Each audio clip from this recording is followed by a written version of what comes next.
আজকে বেশ কয়েকটা খুচরা আলাপ করতে হবে। আজকে কিছু খুচরা বাড়ি মেরে নিয়ে আশেপাশে অনেকদিন এদের আশেপাশে জাউরমুখ বন্ধ থাকবে। তো শুনেন, আগে ক্লিপটা শুনেন। সম্প্রতি সোশ্যাল মিডিয়ায় এবং ব্লগ ফেসবুকে দেশের বাইরে থেকে সহ আরো অনেকেই আমাদের সেনাবাহিনী নিয়ে বিরূপ মন্তব্য করছে এবং সেনাবাহিনী ধানমন্ডির 32 নম্বরের ঘটনায় সেনাবাহিনীতে সরে আসছে সেটা নিয়ে সে কটূক্তি করেছে। সেই বিষয়ে সেনাবাহিনীর অবস্থানটা কি বা ব্যাখ্যাটা শুনেছেন, প্রশ্ন করেছে যে সেনাবাহিনী নিয়ে আমি নাকি কটূক্তি করছি। এই হারামজাদাটা খুঁজে বের করে দিবেন আমারে। প্রশ্ন করেছে যে সাংবাদিকটা, ওরে আমি সারদা একাডেমি ঘোড়া দিয়ে ওর মারাইছি, আমার নাম পাল্টাই দিবেন। হাসিনার লেসপেন্সার ইন্ডিয়ার দালাল এখন আর্মির হয়ে গেছে বাচ্চা। তো উত্তর যিনি দিতেছেন র্যাঙ্ক দেখে বুঝলাম কর্নেল। তো কর্নেল সাহেব, এই প্রশ্নটা আপনি নিলেন কেন? আমি কি আর্মির ব্যাপারে কটূক্তি করেছি? কবে করেছি? সে প্রশ্নটা তো ঠিক মতো করতে পারে নাই, নাকি মাতোয়ারা হয়ে গেছে জন্য? কতটুকু বস্তুনিষ্ঠ এটার বিচার হাসিনার পোশাক উত্তা সাংবাদিকদের দিতেছেন? তার বিচার আমি কি কটূক্তি করেছি নাকি? আর্মিকে কি ফাউল করেছে সেটা বলছি। আওয়ামী দুর্বৃত্তদের ক্যান্টনমেন্টে আশ্রয় দিছে কে? আর্মি দিছে। জুলাই বিপ্লবে পুলিশ ফেল করলে কারা রাস্তায় নেমে আন্দোলনকারীদের উপরে গুলি ছুরিছে? আর্মি ছুরিছে। মারা যায় নাই মানুষ আর্মি গুলিতে?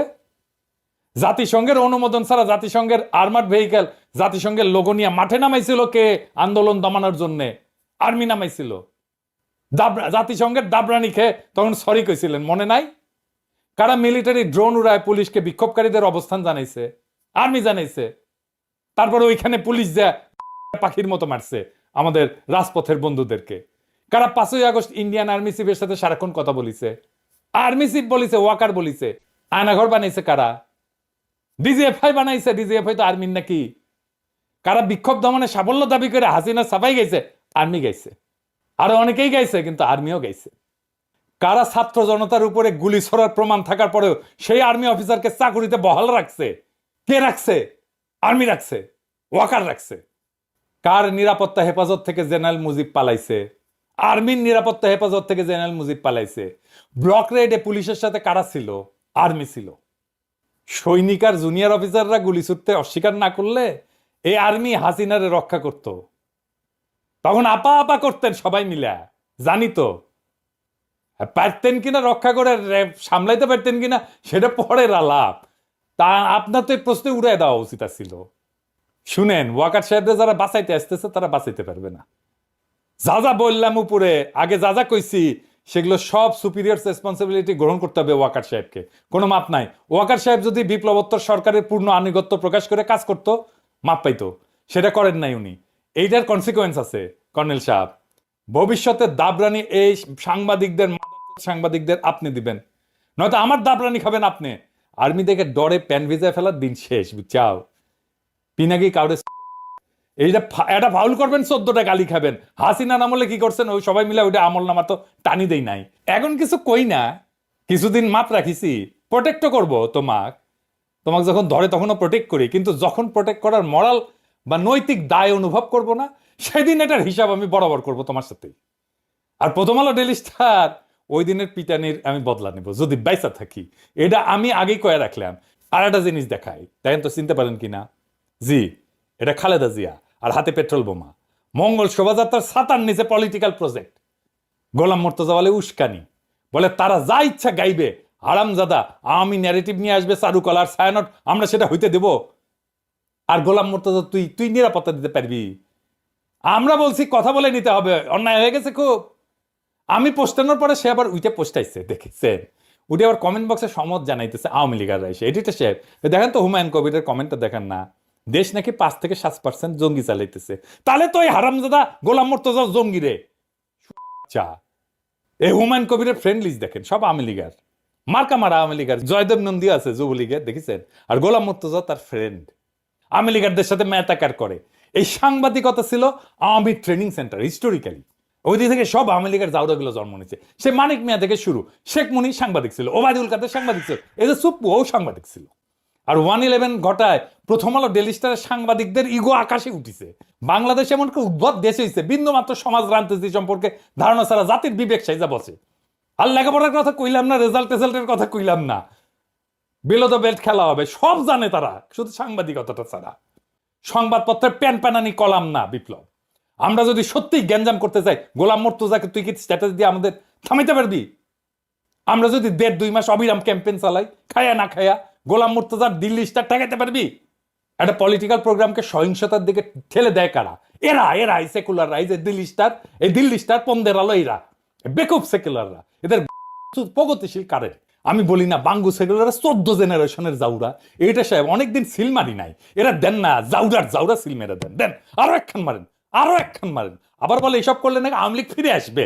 তোর কইসা গজাবে, আওয়ামী লীগ ফিরে আসবে না, গণক এসে গেছে। দেখ মুর্তজা, তোর তীর্থভূমি যেদিন ভাঙিছি, তারপরে সারা দেশে কি করেছে আমার ক্ষুদ্র ভ্রাতারা, দেখ এই যে সাহেব দেখান ওই ভিডিওটা, সাগুম মিউজিকের তালে তালে দেন, জ্বলে পুরা মরুক মুর্তজা। বেশি সেকুলারগিরি আর পশ্চিমা বিশ্ব না।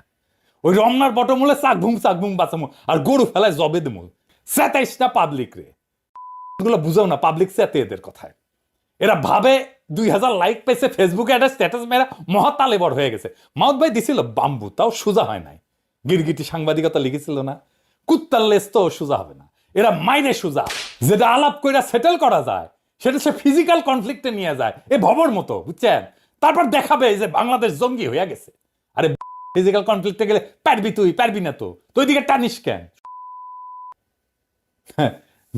চাইতে গেছি না, হসেছিয়া না তো আরো চাইতেছি। আর একটা জিনিস দেখি, আরো সেটবেন, এবার আপনারা সেটবেন। তেল নাই, সয়াবিন তেল নাই, কেন নাই জানেন? এইখানেই বাংলাদেশের বড় লোকদের জাউরমু। সয়াবিন তেলের বাজার পরিপূর্ণভাবে নিয়ন্ত্রণ করে কয়েকটা অলিগার group, City group, S Alam group, Abul Khayer group, Bashundhara group. এইখানে নতুন কেউ ঢুকতেই পারবে না। কেন পারবে না, কি সিস্টেম করছে সেটা আরেকদিন আলাপ করব। এরাই সিন্ডিকেট করে দাম বাড়ায়। এখন ঠিক করেছে তেল মার্কেটে ছাড়বে না, আটকে রাখবে, না ছাড়লে পাবলিক ক্ষিপ্ত হয়ে গালাইবে বাণিজ্য উপদেষ্টারে। এই চাপে সামের দাম বাড়ায় নিবেন। পর্যাপ্ত তেলের কিন্তু স্টক আমদানি হয়েছে, তো স্টক করেছে কিভাবে জানেন? আর মজার আলাপ। এই যে দেখেন এই খবরটা, চট্টগ্রাম সাগরে 250টির বেশি লাইটার জাহাজ পণ্য নিয়ে সাগরে ভাসছে। মানে কি? মানে হইতেছে যে সাগরে প্রায় 14,000-এর মতো লাইটার জাহাজ বিভিন্ন পণ্য, গম, ভুট্টা, চিনি, ভোজ্য তেল, ছোলা, খেজুর, ডাল, সয়াবিন, যা এই সমস্ত নিয়ে বাংলাদেশের বিভিন্ন অঞ্চলে ঘাটে পরিবহন করিয়া থাকে। আমদানিকারকরা মাদার ভেসেলে, বড় জাহাজে আমদানি করে, কিন্তু ওই যে মাদার ভেসেল, এইটা আমাদের সমুদ্রে ঢুকতে পারে না, এই গভীরতা কম, সেজন্য আটকে যায়। সেজন্য ওইটা দূর সমুদ্র এটা নোঙ্গর করিয়া থাকে। তো ওই মাদার ভেসেলগুলো কুতুবদিয়া সহ চট্টগ্রাম শহরে বহিনগরে থাকে। ওইখান থেকে মাল খালাস করে ছোট ছোট ভেসেলে নেয়, নিয়ে তারপরে এটা ভিতরে আসে। তো এই যে City group, S Alam group, Abul Khayer group, Bashundhara group তেল নামাইছে লাইটার জাহাজগুলোতে, কিন্তু খালাস না কইরা গত 1 মাসের বেশি সময় ধরে সাগরের বিভিন্ন পয়েন্টে, যেমন সন্দ্বীপ, হাতিয়া, ভাসানচর, হরিনাগার, এগুলো ভাসায় রাখছে। শুধু তেল না, চিনি বোঝাইকৃত 30 থেকে 35টা লাইটার জাহাজ বাসায় রাখছে, গম বোঝাইকৃত 24 থেকে 28টা লাইটার জাহাজ বাসায় রাখছে, সয়াবিন বোঝাইকৃত 20 থেকে 22টা লাইটার জাহাজ বাসায় রাখছে। এই সব মিলায় প্রায় 100-এর অধিক এই পণ্যবাহী লাইটার জাহাজ সাগরে ভাসমান অবস্থায় আছে। সাগরে রাখা সুবিধাজনক, কারণ প্রশাসনিকভাবে সাগরে তো কোনো অভিযান করা হয় না গুদামে স্টকের জন্য। ভোগ্য পণ্য বিভিন্ন গুদামে না রেখে সেই জন্য ভাসমান রাখছে লাইটার জাহাজ। তবে অনির্দিষ্টকালের জন্য তো সাগরে ভাসায় রাখতে পারবে না, খরচা প্রতি আছে। কিন্তু বদমাইশি দেখেন ভাইজানেরা, আপনাদের বলি, শয়তানি না কইরা তেল বাজারে ছাড়েন। 2 দিন টাইম দিলাম, বাজারে কৃত্রিম সংকট তৈরি করে আলগা মুনাফা কিন্তু আমি হান্দাই দিতে পারি। নেভি নিয়ে সাগরে রেট দিতাম নিজে দাঁড়াই থেকে, লক বয়ে দেখতাম যে এটা 1 মাস ধরে তেল নিয়ে ঘুরতেছে, তাহলে নগদে ডুবাই দিতাম ওইটা লাইটার ভেসেল, বুঝছাও? ইনকা করে 10-12টা ডুবাই ঢাকা শহরে আসতাম, তারপরে রকেট লঞ্চ নিতাম, বুঝছাও? নিয়ে ওই সব কয়টার হেড অফিসে মারতাম নিজের হাতে, শিখে নিলাম নি আগে। আর ওই যে গরিব, ওই যে গাড়ির মিস্ত্রিরা একটা যন্ত্র আছে না, তেল দেয় এরকম গাড়ির পার্টসে করে দেয় না তেল, ওটার মধ্যে তোকে সয়াবিন তেল ভরে নিতাম, আর তোক পাইরা ফেলে তোর পিসিত করে তেল ঢুকাইতাম। আর আমার ক্ষুদ্র ভাতার ভগিনীরা তেল খুঁজেন না কয়েকদিন, তেলই খামো না, আমরা দরকার হলে তেলই খামো না, দেখি তেলের দাম কেমনে বাড়ায়। এইবার রমজানে খেজুরের দাম কমিছে, তেলের দামও কমাবো ইনশাল্লাহ, খালি তেল কয়েকদিন কেনা বন্ধ রাখেন। এটাও আমাদের বিপ্লব, এই বিপ্লবেও আমরা জিতবো।